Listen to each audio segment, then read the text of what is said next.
I used to think freedom would feel like a rival, like a border crossed or a battle won, or someone would finally say, okay, you can be who you are.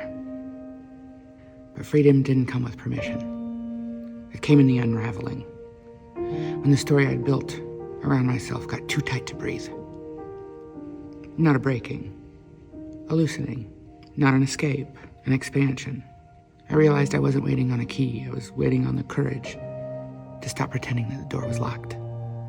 And listen, it doesn't mean that the world isn't heavy. And it doesn't mean that systems don't oppress or voices don't try to shrink the sky.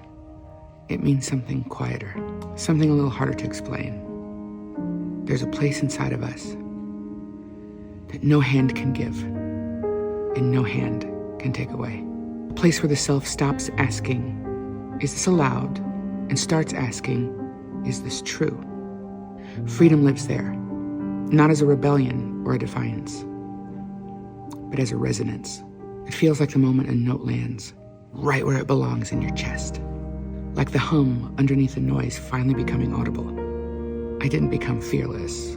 I just became unwilling to keep carrying beliefs that were never shaped from my spirit. I stopped negotiating with gravity that wasn't mine, and suddenly, although nothing around me had moved, I was standing differently inside of it.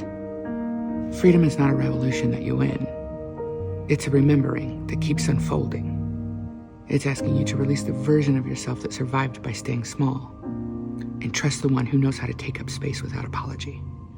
And yes, sometimes that remembering feels like grief because you see all the years that you kept gripping the rope, thinking it held you captive, never realizing it was waiting for your hands to soften.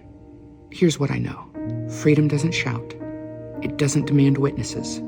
It arrives like a deep inhale after years of shallow breathing, a quiet, radical honesty. And yes, that comes from the body before the mind catches up. And when you feel it, you don't rise above the world. You root into it more fully than before. You love wider. You speak clearer. You stop asking for a life that fits the old shape. Because freedom is not a destination. It's the moment you realize that you were never meant to be contained in stories that you outgrew. And from that moment on, every step is not an escape, but an alignment. I love you.